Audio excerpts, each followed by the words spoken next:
Okay, so locomotion and movement will be finished of today, clear. तो अभी जो बाकी बचेगा ना वो हम लोग, हाँ गुड इवनिंग, गुड इवनिंग, वो अभी हम लोग स्टार्ट करेंगे। Okay, will be starting that today. So what I thought was, first I will take the chapter of chemical coordination, क्योंकि ना वो चैप्टर थोड़ा जल्दी खत्म हो जाता है कंपेयर टू न्यूरल कंट्रोल, तो इसीलिए मैं ना ये क्लास लेने वाली हूँ अभी। Give me a second. So after finishing that chapter, we'll continue with the neural control and coordination. ठीक है?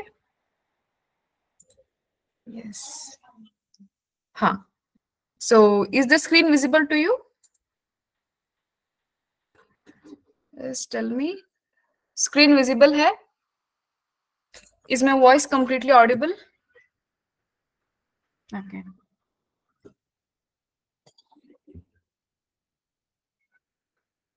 All right. So as you know my dear students, तो हम लोगों ने क्या किया था कल, we had started the human skeletal system. ठीक है, तो human skeletal system के बारे में सब कुछ हमने कल पढ़ लिया था. Okay, so up to the pelvic and pectoral girdle वो चीजें भी हमने पढ़ ली थी. तो अगर कुछ बच गया था तो वो क्या बच गया था, सिर्फ joints were remaining and some of the diseases, वो आज हम लोग खत्म करके ना स्टार्ट करेंगे केमिकल कोऑर्डिनेशन का चैप्टर. ठीक है, चलो. So coming to the joints, okay, तो आपके सिलेबस में बेटा दिया है स्ट्रक्चरल क्लासिफिकेशन.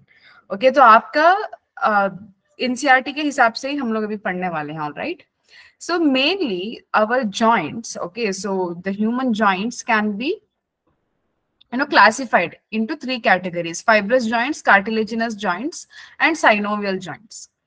ठीक है, तो इतने joints का आप पढ़ोगे. क्लियर? तो इसमें बेटा fibrous joints are those joints which are immovable, मतलब उनको मूव नहीं कर सकते तुम, बस वो है, it is there as it is. मतलब जब से आप पैदा हुए थे तब, जब तक आप नहीं, कोई भी समझ लो, कोई भी ओके मर नहीं जाता तो तब तक वो ऐसे ही रहता है. Okay, so that is fibrous joints. Coming to cartilaginous joints, that is slightly movable, ये थोड़ा बहुत आप मूव कर सकते हो, इस टाइप के जॉइंट्स हैं. ठीक है, तो साइनोवियल जॉइंट्स तो आप अच्छा खासा मूव कर सकते हो, मतलब आपके बॉडी में जो भी मूवमेंट्स आप शो करते हो that is because of synovial joints. ठीक है, अभी आप एक एक करके देखते जाओगे यहाँ पे. Alright, so you can see here joints का मतलब क्या है. Joints are the points of contact between bones, मतलब दो bones के बीच का एक जो joint है, मतलब एक बीच का contact है ना, उसको हम कहते हैं joints. आपने देखा होगा हमारे बॉडी में बहुत सारे ऐसे joints हैं जो दो हड्डियों के बीच में ऐसा कुछ लगा हुआ होता है, just like a glue. Okay, glue or gum you can say. Or between the bones and cartilage, even you can see the between bones and cartilage, bones and bones के भी बीच में हो सकता है, and between bones and cartilage. Okay, so there are three types. मैंने बताया आपको, fibrous is immovable joint, cartilaginous is slightly movable, and synovial are those movable joints which you can use in your daily life. ठीक है, तो अभी हम लोग एक एक करके देखते जाते हैं. So fibrous joints, I told you, these are immovable joints. So the best example that you can remember is the suture between flat, okay, skull bones. तो ये आपको दिख रहा है, ये आपका bone skull है. ठीक है, कल हमने cranial bones, facial bones सब कुछ देखा था. Alright, तो वहां पे जो bones हैं उनके बीच में भी यहाँ पे एक joining होती है. ठीक है, and these are immovable joints, you cannot move them. तो तुम ही सोचो, अगर ये बोन्स इमूवेबल जॉइंट्स ना हो के अगर मूवेबल जॉइंट्स होते तो क्या होता. ओके, किसी ने झापड़ लगाया, मतलब थप्पड़ लगाया, तो कल्ले पे क्या हो जाएगा, आपके गाल पे ना, आपके गाल पे पड़ा होगा तो पूरा मतलब स्कल का शेप ही चेंज हो जाएगा. वो अलग बात है, अगर इंटेंसिटी जोर की हो तो फिर मतलब इमूवेबल बोन मूव कर जाते हैं, लेकिन नॉर्मली मैं बताऊं तो इतना जल्दी मूव नहीं करते. That is because these joints are very hard and ये इनको सूचर कहते हैं, और ये बिल्कुल मूव नहीं करते. एकदम से टाइट ग्लू जैसे आप चिपका के बैठते हो ना, जैसे फेविक्विक मजबूत जोड़, ऐसा जोड़ बन के बैठा हुआ है ये. ठीक है, so these are fibrous joints. Okay, so cartilaginous joints are those joints which is slightly movable, मतलब थोड़ा बहुत, हाँ भाई तुम थोड़ा मूव कर सकते हो, ऐसा है. ठीक है, so bones are joined together with the help of cartilage. Okay, तो इस केस में क्या होता है, कार्टिलेज की हेल्प से ज्वाइन होता है बोन, इसीलिए इन जॉइंट्स का नाम आपने दे दिया है कार्टिलेजिनस जॉइंट्स. ठीक है, तो बेस्ट एग्जांपल मैं आपको बताऊं, हम लोग कल पढ़ रहे थे ना हमारे डॉर्सल साइड में, अब जब यहाँ हम ह्यूमंस हैं तो हमारा जो डॉर्सल साइड मतलब पीछे वाला साइड डॉर्सल है, आगे वाला साइड वेंट्रल साइड है। तो डॉर्सल साइड में हमारा पूरा वर्टिब्रल कॉलम है। तो वर्टिब्रल कॉलम में क्या होता है, तो इतने बोन्स के बीच बीच में ना कार्टिलेज होता है। जैसे समझ लो ये 2 बोन है, तो 2 बोन्स के बीच का ये जो पार्ट होगा ना, ये कार्टिलेज होगा। अब ये कार्टिलेज यहाँ पे होना जरूरी है, otherwise your back won't be this much flexible. Okay, आप करते हो ना योगासना आपके पी पीरियड में, अब आपके पास अगर कार्टिलेजिनस जॉइंट्स नहीं होते आपके वर्टिब्रल कॉलम में, तो तुम वैसे ऐसे अकड़े हुए रहते हैं, मतलब अकड़े हुए मतलब जस्ट लाइक अ स्टिक, कुछ वहां पे मूवमेंट नहीं होता। But these cartilaginous joints are making very pliable and flexible movement for the vertebral column. Okay, next, तो अब आते हैं बेटा साइनोवियल जॉइंट्स में। तो synovial joints are those joints where you can see the actual movable scenarios. तो यहाँ पे क्या होता है, they are characterized by the presence of a fluid filled with the synovial cavity. यहाँ पे होता है बेटा एक कैविटी, ओके, जिसको आप देखोगे it is filled with the synovial fluid. Okay, तो फ्लूइड फील्ड एक कैविटी है, okay, and that happens between 2 surface bones, 2 bone के सरफेसेस के बीच में होता है। ओके, मैंने आपको बताया था इस चैप्टर में आपको जहां कहीं पे भी आर्टिकुलेट वर्ड आए तो दिमाग लगा के याद रखो, दैट मीन्स ज्वाइनिंग। ओके, मतलब ज्वाइंट करना या फिर तुम समझ लो मिलाना। ओके, तो ऐसे समझ लो 2 चीजों का मिलना। ओके, यहाँ पे 2 सर्फेसेस ऑफ द बोन कैसे मिलते हैं, with the help of synovial cavity through which synovial fluid helps. ठीक है, तो ये आपकी आप देख सकते हो ये बोन है, तो यहाँ पे 2 सर्फेसेस हैं। Okay, this is 1 surface, this is second surface. तो दोनों के बीच में अगर ज्वाइनिंग हुई है तो कैसे हुई होगी, because of the synovial fluid present in the synovial cavity. ठीक है, तो ये एक्चुअल मूवमेंट है जो फ्लेक्सिबिलिटी हमको देते हैं मूव करने के लिए। क्लियर, तो इसमें हम लोग कितने देखे थे टाइप्स, हमने कितने देखे थे, यहाँ पे देखो ग्लाइडिंग है, हिंज है, बॉल एंड सॉकेट है, पिवट है, okay, ellipsoid and then saddle, ये सारे देखेंगे हम लोग अभी। ठीक है, तो बेटा आप ना ऐसे ज्यादा चिंताजनक टॉपिक नहीं है ये, ठीक है, बस समझने वाला टॉपिक है। But the only thing is इस चैप्टर को पढ़ने के लिए और ये आपको याद रखने के लिए थोड़ा मेहनत करनी पड़ेगी, ठीक है, क्योंकि बहुत बार कंफ्यूजन हो जाता है। तो एक बार अगर दिमाग में बिठा लिया तो then it is piece of cake for you. But questions इसमें यूजुअली जॉइंट्स के ऊपर रेयरली आते हैं, बट एग्जाम्पल्स आते हैं, एग्जाम्पल्स बहुत पूछा जाता है। ओके, इस पार्ट से तो एग्जाम्पल्स याद रखा कीजिए। ठीक है, जैसे बॉल एंड सॉकेट जॉइंट कौन सा है, ओके, एलिप्सॉइड जॉइंट आप कहाँ पे देखोगे, ओके, एग्जाम्पल्स आपको बतानी पड़ती हैं। Okay, coming to first joint, तो यहाँ पे देखो, अब यहाँ पे टाइप्स ऑफ साइनोवियल जॉइंट्स में आप देखोगे फर्स्ट बॉल एंड सॉकेट। अब ये बॉल एंड सॉकेट जॉइंट कौन सा है, ओके, तो ball and socket joint you will be seeing between, okay, तो आपका जो शोल्डर जॉइंट है ना, आपका जो शोल्डर जॉइंट, ओके, तो वो होता है, एक second, give me a second.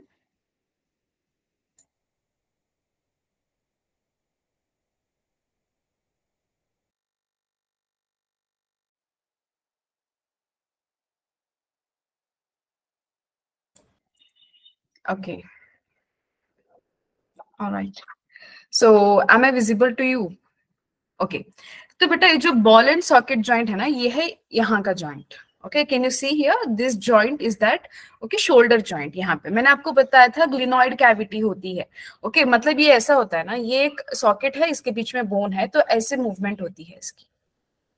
ठीक है, सो दिस इज शोल्डर जॉइंट, जिसको आप कह सकते हो बॉल एंड सॉकेट। ओके, ये सॉकेट है, ये बॉल है, तो ऐसी मूवमेंट होती है इसकी, this is ball and joint. अब ये शोल्डर जॉइंट में है, एक जगह कौन सी है, शोल्डर जॉइंट, दूसरा है हिप जॉइंट। ओके, तो हिप जॉइंट आपको कहाँ पे देखने को मिलेगा बेटा, वो आपको देखने को मिलेगा, ओके, फीमर एंड आपका जो एसिटाबुलम जॉइंट था, मैंने आपको बताया था, बहुत लोग कल उस टाइम पे लीव कर चुके थे, लेकिन मैंने बताया था आपको, फिर भी मैं आपको एक बार दिखाती हूँ। हाँ देखो ये पार्ट, ओके, हाँ हियर लुक एट दिस, यहाँ पे मैंने जो ब्लैक कलर में मार्क आउट किया है ना, एक second, look at this. Okay, so यहाँ पे दिख रहा है तुम्हारे को socket, it is that socket where your very strongest bone, okay आपको जो स्ट्रॉन्गेस्ट बोन है ना वो आके यहाँ पे ज्वाइंट करता है, just like ball and socket. अभी मैंने बताया ना सिमिलर टाइप, बट यहाँ पे ग्लिनॉइड कैविटी होती है सॉकेट, बट यहाँ पे उसका नाम है एसिटाबुलम। ठीक है, याद रखो ये चीज, एसिटाबुलम होता है। क्लियर? अब हो गया ball and socket between the shoulder joint and the hip joint. ठीक है, तो femur, acetabulum, glenoid cavity with the humerus. ठीक है, क्लियर? चलो दूसरा तुम देखोगे हिंज जॉइंट। ओके यहाँ पे दिख रहा है तुम्हारे को, this is the ball and socket joint. Then coming to hinge joint, तो हिंज जॉइंट कौन सा देखोगे तुम? No, what no? Pragya, what are you trying to say बेटा? I didn't get your point.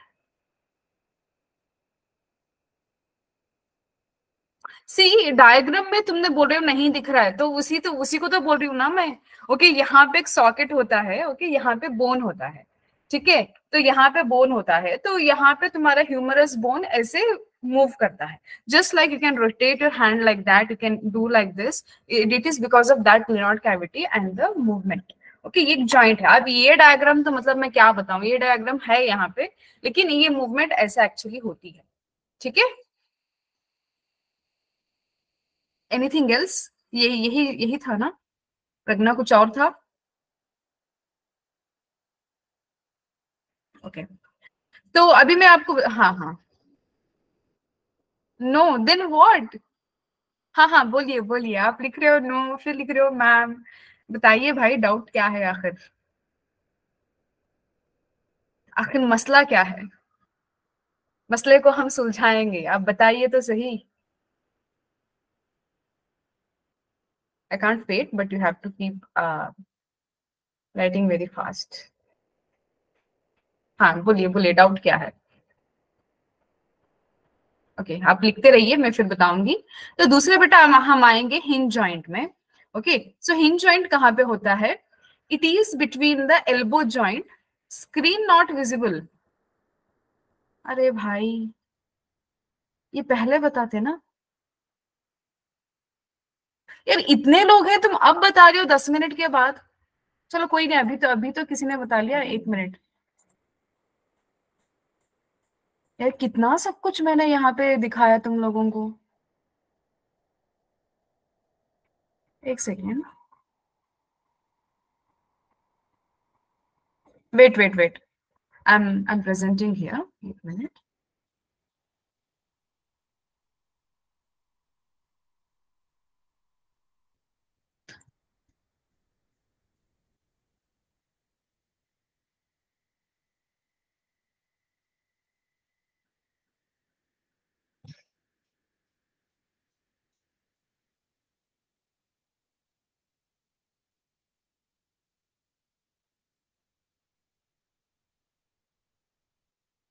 अब बताओ, अब दिखाई दे रहा है? ओके ऑलराइट, तो यही बता रही थी तुम्हारे को मैं। ओके चलो अभी जान में जाना ही। ओके नाक तो थी लेकिन सांस नहीं आ रही थी, अटकी हुई थी कहीं पे, तो अभी आ रही है। चलो बढ़िया। ठीक है, तो स्ट्रक्चरल क्लासिफिकेशन में बता रही थी भाई, फाइब्रस जॉइंट्स हैं जो इमूवेबल हैं, ओके कार्टिलेजिनस जॉइंट्स हैं जो मूवेबल हैं, साइनोवियल जॉइंट्स जो बिल्कुल मतलब तुम ऐसे हिला के वेव कर सकते हो, ऐसे से मूव कर सकते हो, सब कुछ करोगे with the help of synovial joints. ठीक है, तो यहाँ पे मैंने आपको क्या बताया था, जॉइंट्स वो हैं ओके जो बोन्स एंड बोन के बीच में होता है एंड कार्टिलेज बोन के बीच में होता है। Again fibrous, immovable, cartilaginous, slightly movable, synovial, movable.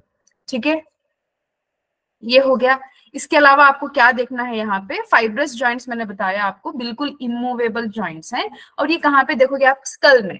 Okay जो यहाँ पे होती है ना, तो मैंने आपको बताया था यहाँ पे okay frontal bone, parietal bone, फिर यहाँ पे तुम जाओगे ऑसिपिटल बोन, ये सारी चीजें। तो यहाँ पे जो वो बोन्स है ना, उन बोन्स के बीच वाला जो एरिया है जहाँ पे उनकी ज्वाइनिंग होती है, उसको हम कहते हैं सूचर।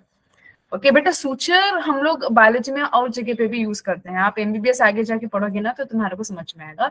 ओके तो सूचर और भी एक चीज है जहाँ पे कट होके अगर स्टिचेस डाला जाता है ओके थ्रू द नीडल, उसको भी सूचर कहते हैं। बट यहाँ पे तुम देखो okay this is the natural suture, वो तो हम लोग हाथ में बनाते हैं ना, वो तो हाथ वाला सूचर है। Okay, so this is fibrous joint. Then cartilaginous, मैंने आपको बताया आपकी कमर ऐसे झुक रही है, हिल रही है, ऐसे आड़ी टेढ़ी हो रही है, एकदम ऐसे अकड़ के नहीं बैठा हो, that is because of cartilaginous joints which is present between the vertebral column के बोन्स। ओके, जो वर्टिब्रल कॉलम का जो बोन है हमारा, उनके बीच में होते हैं कार्टिलेजिनस जॉइंट्स, ठीक है। देन साइनोवियल जॉइंट्स, मैंने आपको बताया अगर दो बोन्स के बीच में एक फ्लूइड होता है जिसको हम कहते हैं साइनोवियल फ्लूइड, ओके, तो इसके थ्रू इन दोनों का मतलब ऐसे लगे हुए रहते हैं। ओके, यहाँ पे बीच में होता है साइनोवियल फ्लूइड, तो ऐसे लगे हुए हुए हैं, ठीक है। So I had told you articulating आपकी बुक में बहुत बार यूज किया गया है।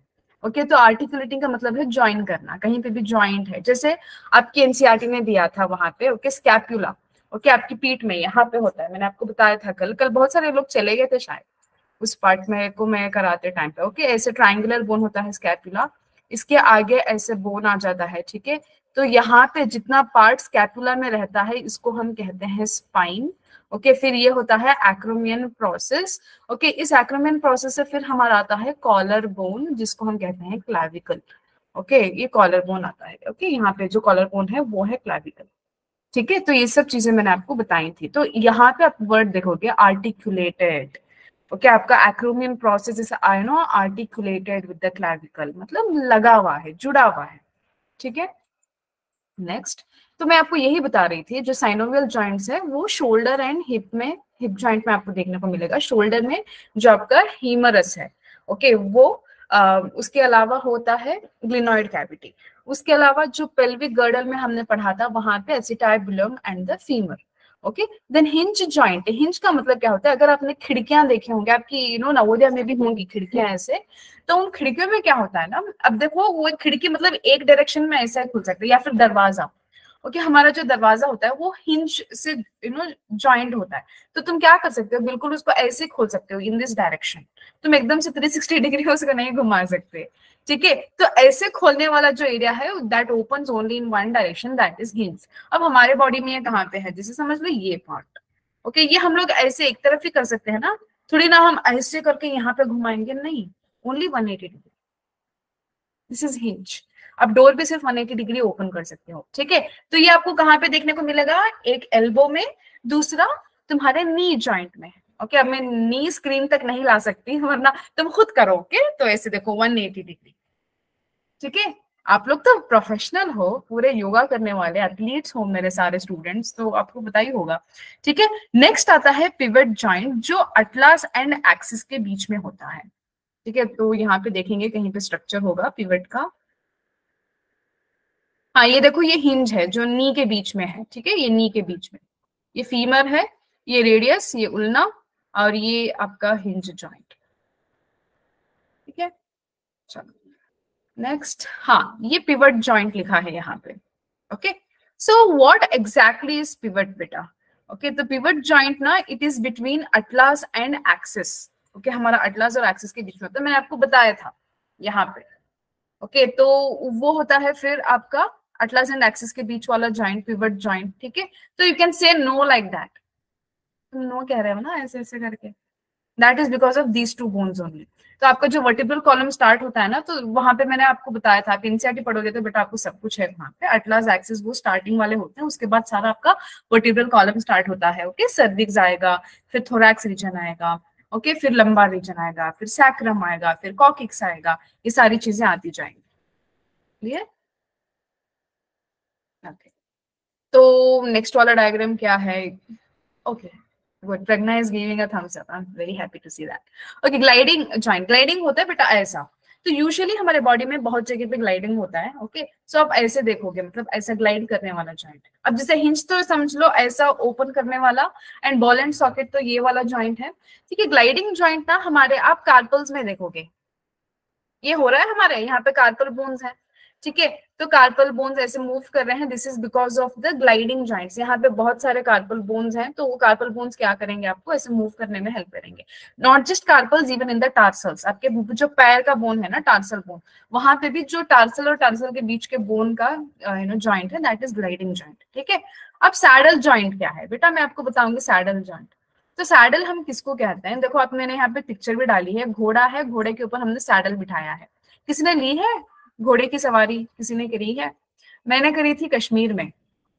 कश्मीर में हम मेरे शादी के नए में मैं और मेरे हस्बैंड घूमने गए थे। तो उस टाइम पे हमने एक मिनी स्विट्जरलैंड बोल के एक एरिया देखा था। मतलब बहुत अच्छा एक्सपीरियंस था वहां पे। तो पूरी घोड़े की सवारी से ही जाना पड़ता है। तुम चल के जाना मतलब हमारे जैसे लोगों के लिए बहुत मुश्किल है, क्योंकि एकदम हायर एल्टीट्यूड पे है ना। अब वहां पे रहते हमको फील होती है ऑक्सीजन की कमी। अब वो लोग तो इतने टाइम से हैं वहां पे, तुम्हारे को पता है ना, उनके एरिथ्रोपोइटिन काम करे हैं, किडनी में अच्छा खासे आरबीसीज बना दिए हैं। ठीक है, एंड वो बिकॉज ऑफ हायर ऑल्टीट्यूड में है, आपको पता है। ठीक है, आरबीसी ज्यादा होते हैं उनके बॉडी में। बट हम तो बेचारे प्लेन में रहने वाले। उसमें भी मैं कर्नाटक में रहती हूँ, सी साइड के पास। तो बिल्कुल मेरे पास तो आरबीसी उतने नहीं होंगे जितने उनके पास होंगे। तो हमने घोड़े की सवारी की थी। तो ये होता है सैडल, जो बैठने वाला एरिया है ना, यहाँ पे दिख रहा है। तो इस सैडल पे ना जो राइडर बैठेगा, ओके, यहाँ पे कोई राइडर है वो बैठेगा यहाँ पे, पता नहीं ये कैसे बैठेगा बट बैठेगा। ओके, तो ये जो मूवमेंट होती है ना, ये जो बंदा बैठता है फिर सैडल के ऊपर, अभी सैडल समझो ऐसा कुछ स्ट्रक्चर है, तो सैडल के ऊपर कोई बंदा बैठा है तो ये बिल्कुल ऐसा मूवमेंट दिखाता है। तो इसको कहते हैं सैडल मूवमेंट। ओके, तो पता नहीं इन्होंने कैसा कंपेयर करके क्या नाम दिया है, बट इसी को कहते हैं भाई सैडल जॉइंट। ओके, तो सैडल जॉइंट आपको कहाँ पे देखने को मिलेगा? Okay, between carpal and metacarpal of thumb. Okay, तो कार्पल और मेटाकार्पल ऑफ थंब के बीच में तुम्हारे को देखने को मिलेगा ये सैडल जॉइंट, दिख रहा है यहाँ पे in the diagram. Okay, clear? हाँ, अभी और एक बच्चा है जो यहाँ पे डायग्राम में नहीं है आई थिंक। वो कौन सा है? एलिप्सॉइड। वो यहाँ पे नहीं दिया है आई थिंक। हाँ, ये वाला। अभी ये देखो, ये एलिप्सॉइड जॉइंट मैंने आपको ये लास्ट क्लास में बताया था। Our human skull is a dicondylic school. Okay, क्यों? क्योंकि हमारे पास दो कॉन्डाइल है, मैंने आपको बताया था। ये स्ट्रक्चर कुछ ऐसा होता है।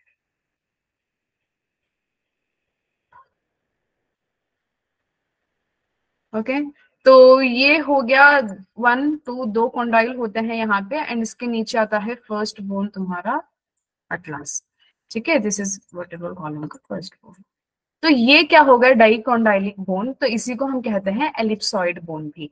ओके, तो एलिप्सॉइड बोन भी तुम कह लो, ऑसिपिटल बोन भी कह लो, मतलब वो भी कह सकते हो तुम। आई थिंक मैंने ड्रॉ करके भी तुम्हारे को दिखाया था वो चीज।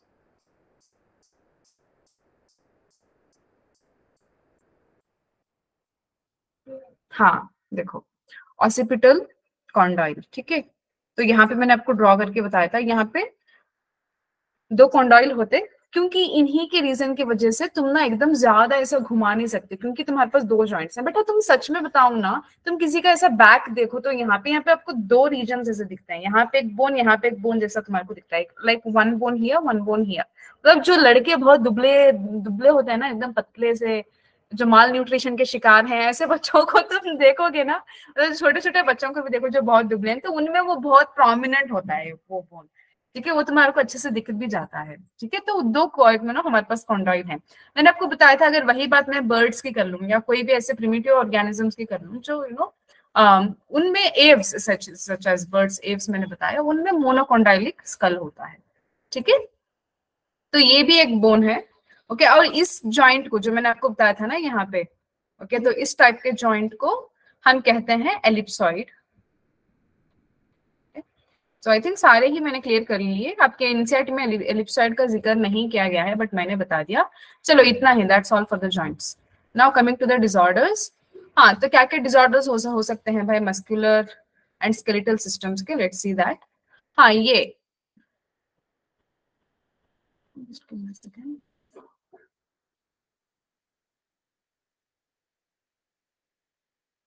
alright. So here what you can see, it is an autoimmune disorder. अब ऑटो इम्यून डिसऑर्डर क्या है बेटा? इम्यून सिस्टम तो हम लोगों को मालूम, whenever any foreign substance is invaginating, या फिर आप कह लो कोई भी हमारे बॉडी में आया है अफेक्ट करने के लिए, और हमारी बॉडी उसको फाइट करती है। ठीक है, एक फॉरेन सब्सटेंस है, okay, like an antigen that is entered into our body, and our body has the immune response। जो हमारे lymphocytes हैं, मैंने आपको बताया था बॉडी फ्लूइड्स एंड सर्कुलेशन बताते टाइम पे, जो हमारे lymphocytes हैं वो B lymphocytes and T lymphocytes, उससे फिर हमारे पास एंटीबॉडीज बनते हैं। ठीक है, तो उससे पूरी इम्यूनिटी बनती है। तो अब क्या होता है ना, कुछ एंटीबॉडीज एंड कुछ इम्यूनिटी का पार्ट ऐसा है ना हमारे बॉडी में, जो समझता है एकदम एग्जैगरेटेड रेस्पॉन्स दिखाता है खुद ही के सेल्स के लिए, मतलब खुद ही की ही बॉडी के सेल्स के लिए ये एग्जैगरेटेड रेस्पॉन्स दिखाता है, तो इसीलिए इसको कहते हैं ऑटो इम्यून डिसऑर्डर, मतलब सेल्फ के ऊपर ही इम्यूनिटी दिखाता है। ठीक है, तो ये सब लोगों में नहीं होता, बट ये प्रॉब्लम तो देखने को मिल सकता है। तो इससे होता क्या है, okay, it affects the neuromuscular junction. Okay, अब आपको पता होगा न्यूरोमस्कुलर जंक्शन कौन सा है, मैंने आपको बताया था, कहाँ पे दिखाया था मैंने तुम्हारे को, आई होप यू रिमेम्बर, जो मसल फाइबर होगा ना, मसल फाइबर का डायग्राम याद है, मसल सेल, पता नहीं वो तो कितने लोगों ने देखा था नहीं देखा था, एक मिनट मैं तुम्हारे को दिखाती हूँ, बहुत सारे लोगों ने वो देखा होगा या नहीं देखा होगा पता नहीं।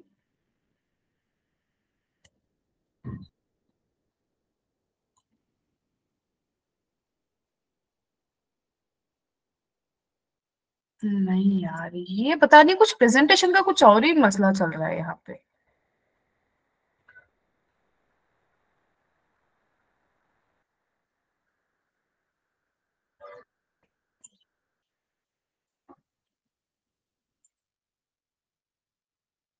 हाँ, तो अभी दिख रहा है आपको?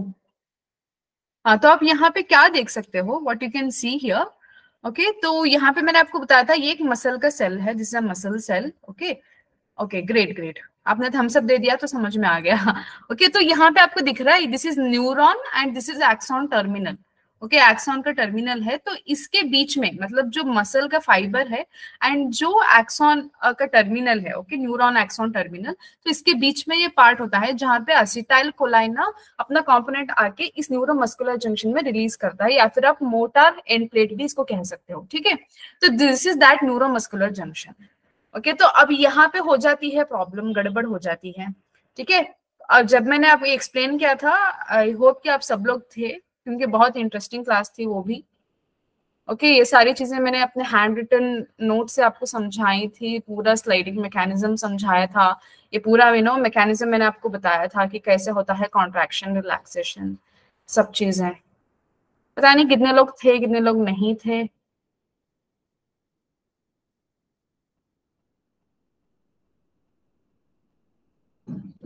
ओके, तो ये कहाँ पे इफेक्ट करता है, न्यूरोमस्कुलर जंक्शन में। अब यहाँ पे देखो, अब वो डायग्राम तुमने देखा तो तुमको ये तुम रिलेट कर पाओगे। यहाँ पे देखो असिटाइल कोलिन है, तो असिटाइल कोलिन का सारा यहाँ पे पार्ट आके पड़ेगा। ओके, असिटाइल कोलिन का, तो दिस इज अ न्यूरोट्रांसमीटर। तो यहाँ पे देखो ये नॉर्मल पर्सन है, यहाँ पे ब्लॉक्ड है। ओके, यहाँ पे ब्लॉक्ड है। जो रिसेप्टर्स होते हैं ना, जो रिसेप्टर्स होते हैं असिटाइल कोलाइन के, वहां पे इनका गड़बड़ हो जाती है। ठीक है, तो वहां पे क्या हो जाता है, मतलब असिटाइल कोलाइन आके असिटाइल कोलाइन रिसेप्टर के ऊपर बैठना होता है, बट प्रॉब्लम ये हो जाती है असिटाइल कोलाइन की जगह पे वहां पे कौन आके बैठ जाते हैं, एंटीबॉडीज। ओके, मतलब उसके जैसा या फिर कोई भी एक इनहिबिटर आके ऐसे बाइंड हो जाता है, तो इससे प्रॉब्लम हो जाती है। एंड इसी से क्या होगा, ये जो कंडीशन आप देख रहे हो ना, मतलब आधी आंख ऐसे खुली हुई आधी, ओके, ये जो कंडीशन आपको देख रहा है इसी को हम कहते हैं disease, that is myasthenia gravis. ठीक है, so it leads to fatigue, weakening and the paralysis of skeletal muscles. ठीक है, ये सिर्फ यहाँ पे आप एक आंख में देख रहे हो। ओके, ये दूसरे बॉडी पार्ट्स में भी हो सकता है। ओके, तो पैरालिसिस आपने देखा होगा, सिर्फ आपने आंख का देखा है क्या, दूसरे बॉडी पार्ट्स में भी हो सकता है। तो बेटा पैरालिसिस क्यों होता है, इसका एक रीजन नहीं है, there are plenty of reasons. Okay, आप कोई डॉक्टर को भी जाके पूछोगे ना तो बताएगा कि हाँ भाई paralysis is because of many different reasons and causes.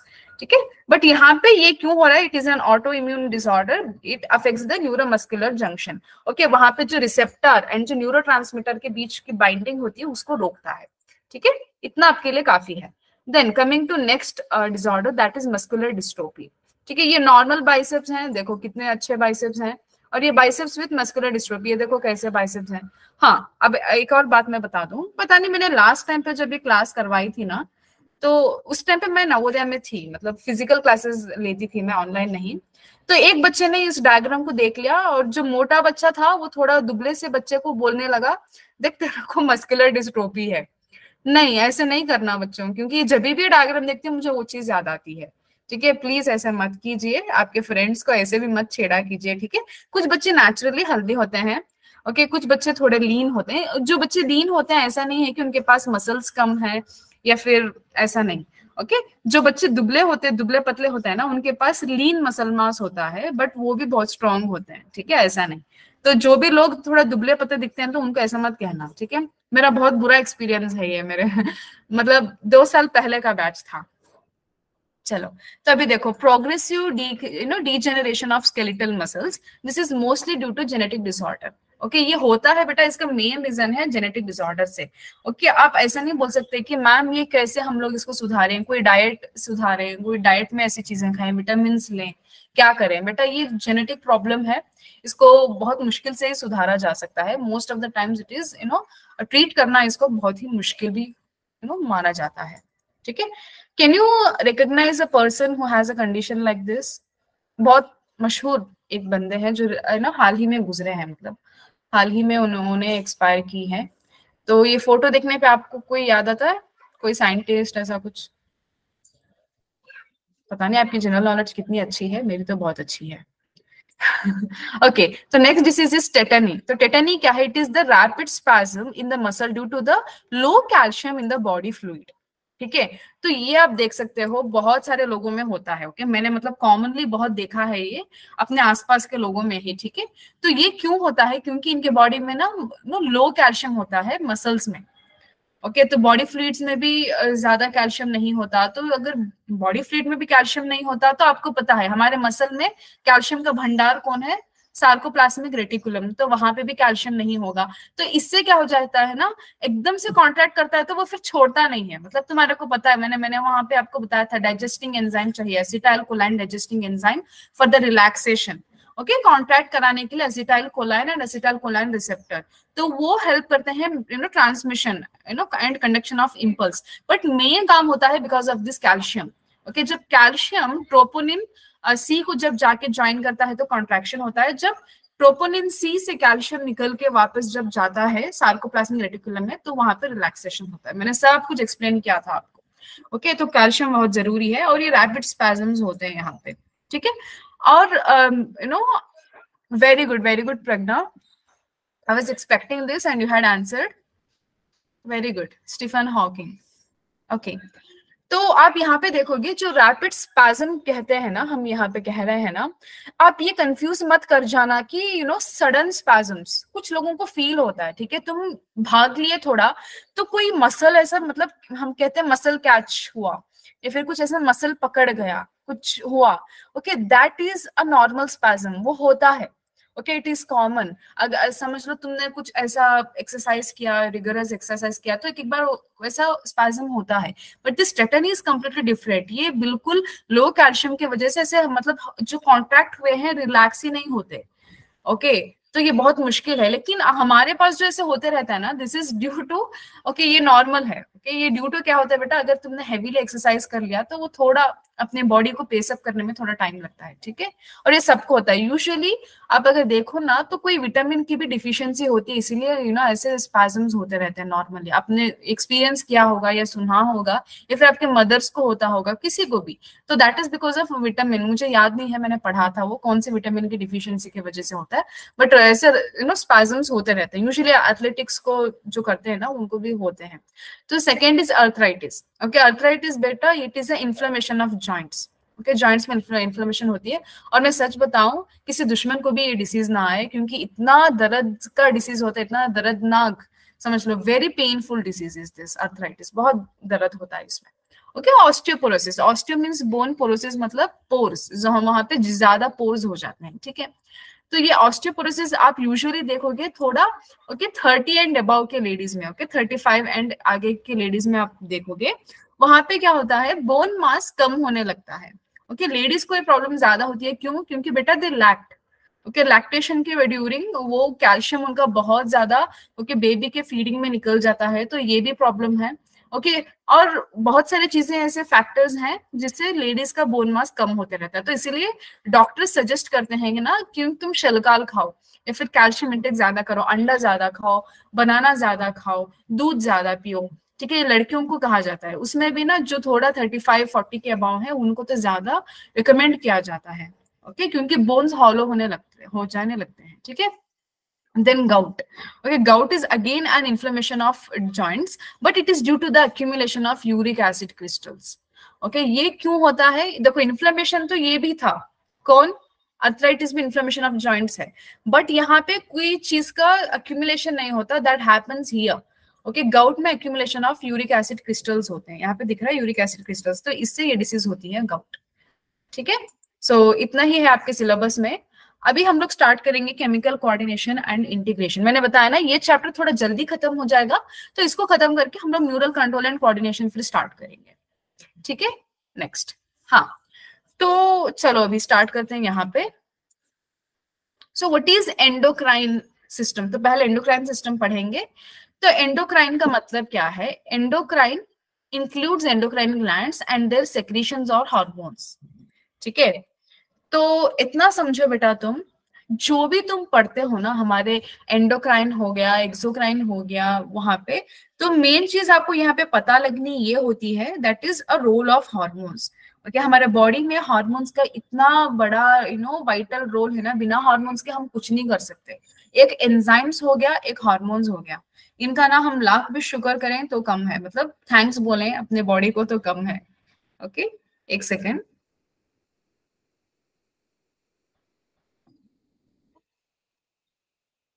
Okay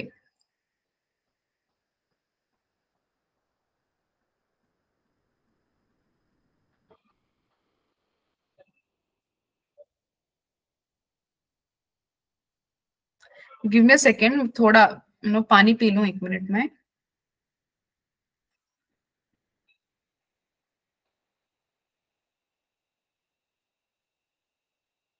alright, चलो तो मैं बता रही थी आपको endocrine system which includes endocrine glands. तो बेटा एंडोक्राइन ग्लैंड्स क्या होते हैं?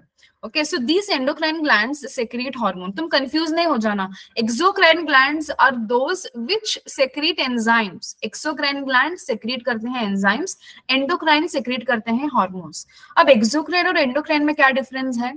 एंडोक्राइन आर दोज ओके जो डक्टलेस ग्लैंड्स होते हैं। डक्ट मतलब देखो बेटा, जहां कहीं भी बायोलॉजी में डक्ट आए ना, तो इसका मतलब है कोई पाइपलाइन। ओके मतलब ये पाइपलाइन की तरह से वो जाता है। ठीक है, तो ये पाइप समझ लो तुम। अब हमारे बॉडी में कितने सारे वेसल्स हैं, ब्लड वेसल्स, वो भी एक पाइपलाइन के टाइप ही है ना, मतलब वहां से ब्लड पास करता है। बट ऐसे ही समझ लो एक्सोक्राइन में क्या होता है, जो पास होता है ना, ओके तो वो क्या होता है, with the help of ducts होते हैं, but endocrines these are ductless.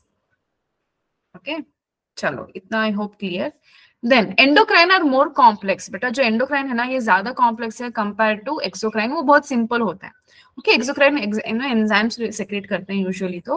Okay and जो एंडोक्राइन है ना, these are secreted in very small quantities. Okay बहुत से छोटे क्वांटिटीज में सेक्रेट होता है। अगर हार्मोन कोई ज्यादा भी सेक्रेट हो गया ना, तो इन सीवियर केसेस डेथ भी हो सकती है।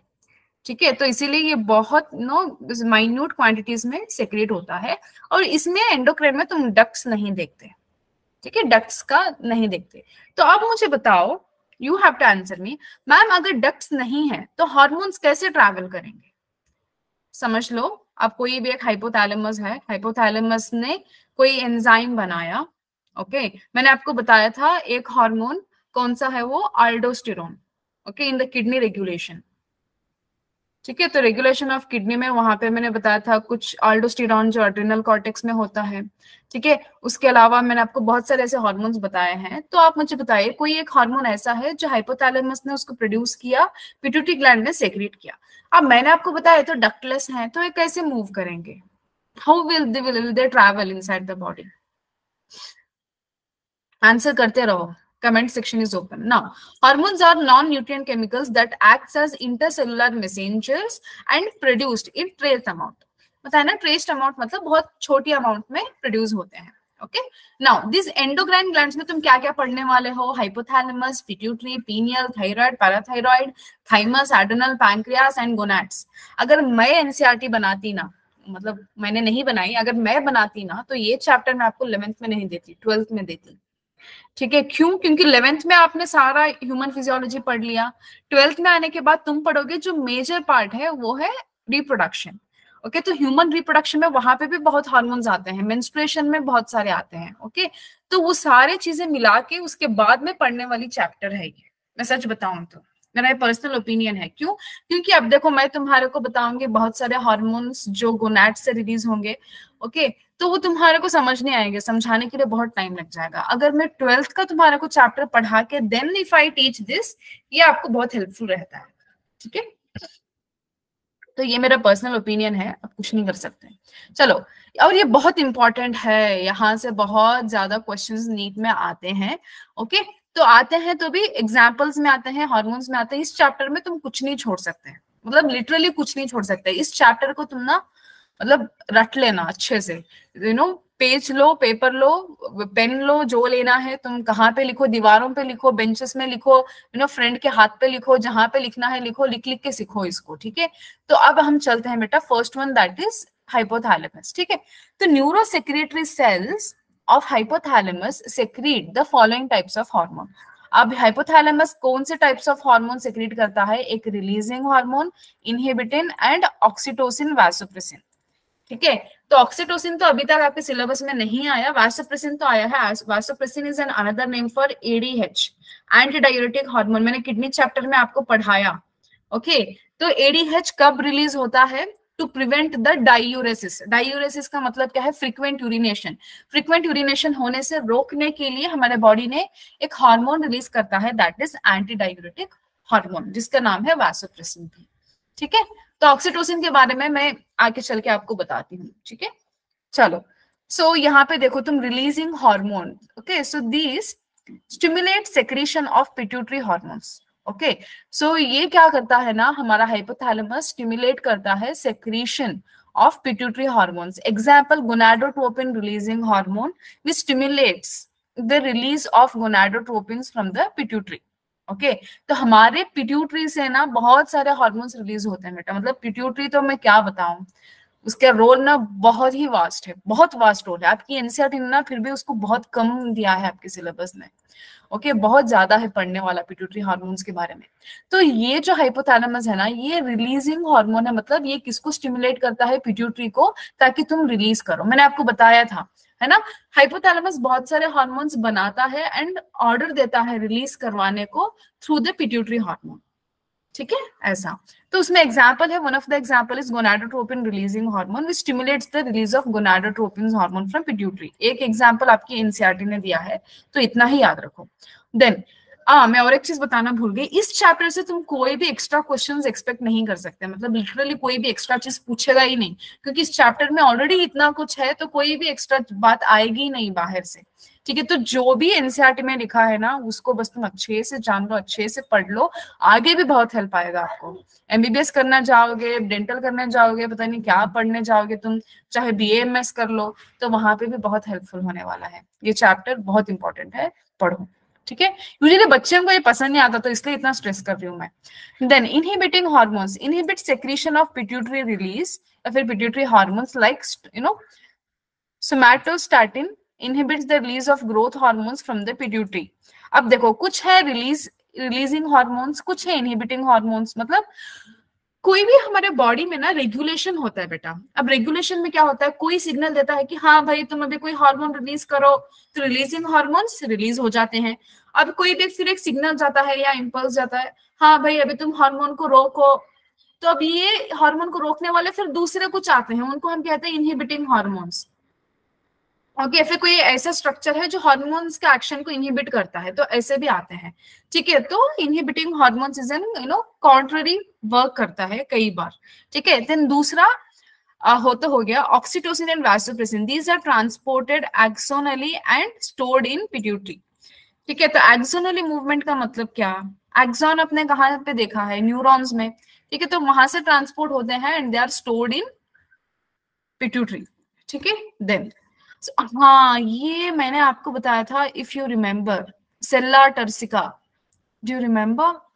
सेल्ला टर्सिका मैंने आपको बताया था, कहाँ पे बताया था, कहाँ पे बताया था? मैंने आपको बताया था, हमारा जो बोन होता है ना यहाँ पे, ओके, जो हमारा ईयर का बोन होता है, ओके, तो वहां पे मैंने आपको क्या बताया था, उस बोन के अंदर जब तुम झांक के देखोगे, तो वहां पे तुम्हारे को क्या दिखेगा? यहाँ पे एक ऐसा स्ट्रक्चर होता है, मैंने आपको दिखाया था वो, ओके। तो इसके नीचे ऐसा एक कैविटी होती है, okay, this is bony cavity just for the placement. किसको प्लेस करने के लिए? इस ग्लैंड को प्लेस करने के लिए, पिट्यूटरी ग्लैंड को प्लेस करने के लिए ये कैविटी होती है जिसका नाम है सेल्ला टर्सिका। ये प्रीवियस ईयर क्वेश्चन है, मैंने आपको बोला ना ये पूछा जाएगा, मैंने आपको ये बताया था, अगर आपको याद है नहीं याद है आई डोंट नो। ठीक है, सेल्ला टर्सिका इज दैट ये स्पीनोइड बोन में मैंने आपको बताया था। ओके, स्पीनोइड बोन होता है वहां पे। ठीक है, तो स्पीनोइड बोन में ये कैविटी होती है सेल्ला टर्सिका, जहां पे ओके पिट्यूटरी ग्लैंड के लिए जगह बना के दिया गया होता है। ठीक है, so it is attach to hypothalamus by stalk. ये हाइपोथैलेमस को भी अटैच करके रहता है बाय द स्टॉक। ये दिख रहा है तुम्हारे को? What is this?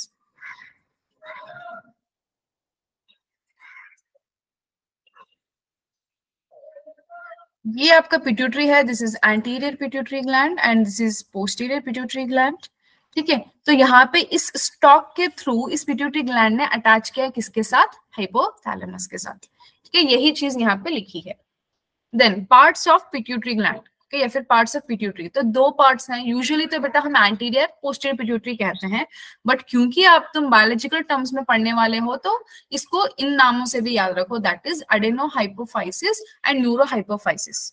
ठीक है, पोस्टीरियर पिट्यूटरी, एंटीरियर पिट्यूटरी ये तो हम कॉमनली कहते हैं, ओके, बट ये नाम भी आपको पता होने चाहिए, अडेनो हाइपोफाइसिस एंड न्यूरो हाइपोफाइसिस। ठीक है, अब एंटीरियर में अगेन दो पार्ट्स आते हैं जिसको हम कहते हैं पार्स डिस्टालिस एंड पार्स इंटरमीडिया। ठीक है, ये आप याद रखो। ठीक है, चलो आगे बढ़ते हैं। Now coming to the pars distalis, मतलब जो पार्स डिस्टालिस पार्ट कहाँ पे था? Anterior pituitary of the pituitary gland. ठीक है, तो इसकी बात हो रही है। तो अब यहाँ पे देख लो, it producers the following hormones. ये इतने सारे हार्मोन्स रिलीज करता है, तो तुम इसको या तो स्क्रीनशॉट ले लो अगर तुम टैब के थ्रू देख रहे हो, या फिर लिख लो अगर स्क्रीन, मतलब जो टीवी होती है ना स्मार्ट लैब में, तुम टीवी में देख रहे हो तो लिख लो। ठीक है, सोमैटोट्रोपिन और growth hormone, prolactin thyroid stimulating hormone, adrenocorticotropic hormone, follicle stimulating hormone, luteinising hormone.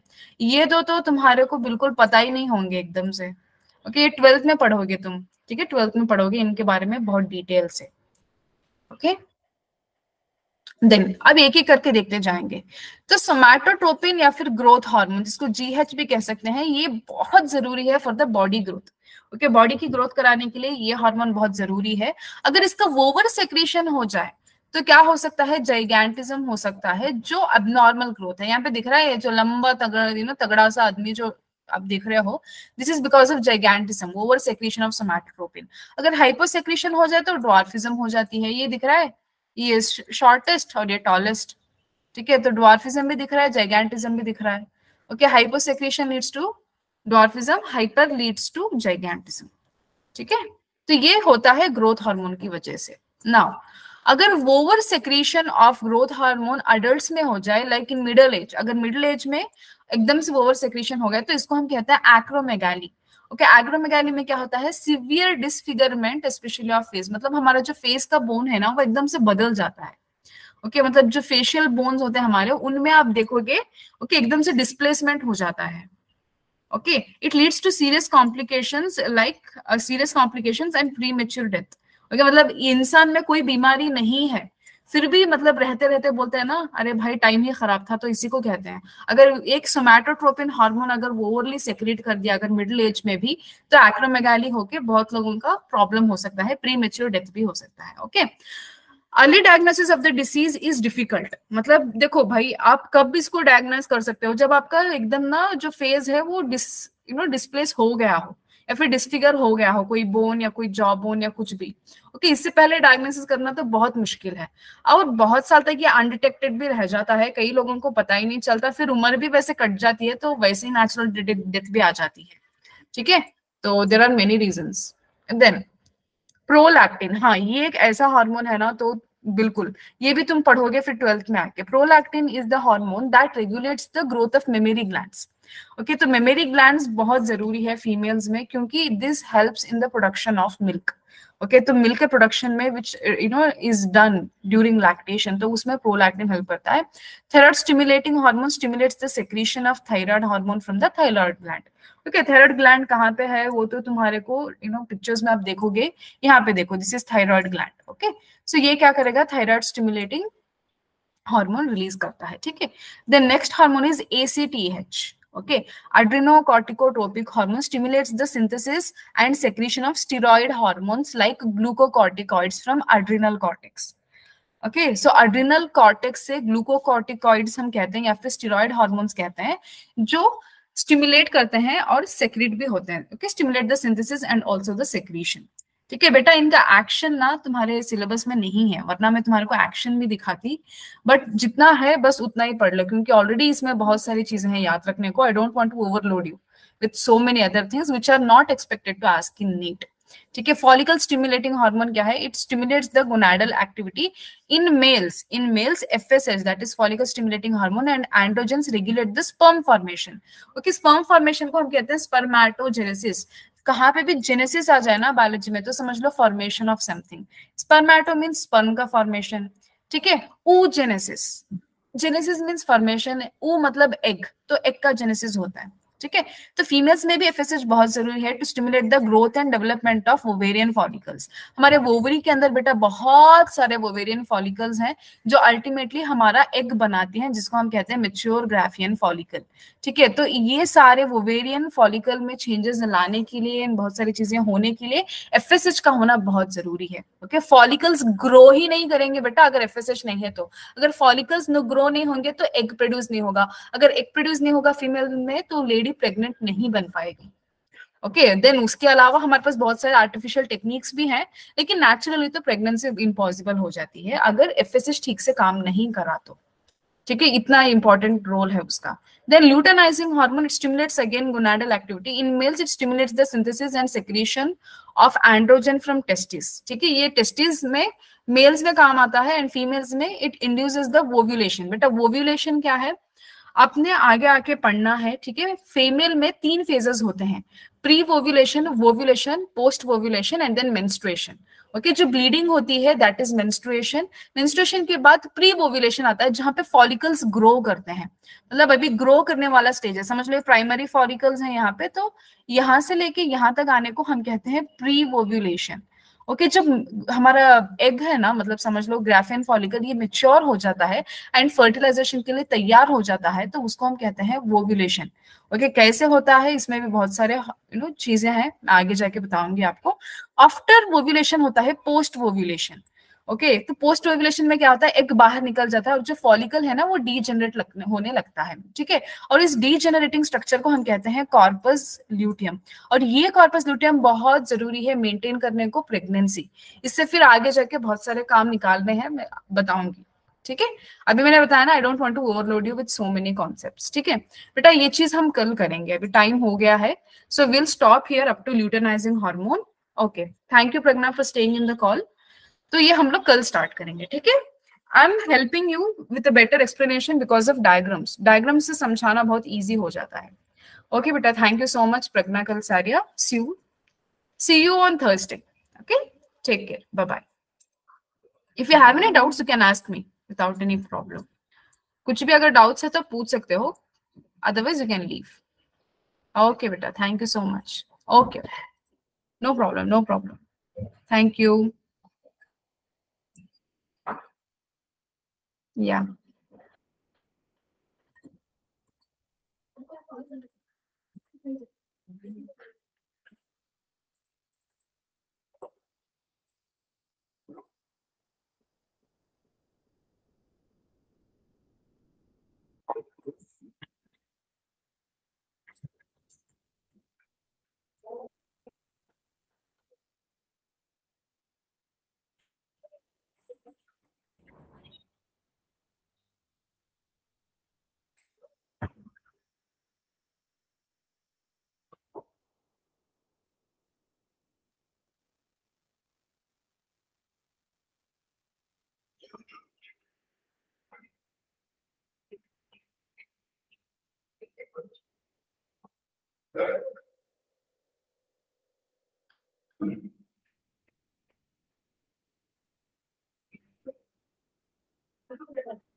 What happened?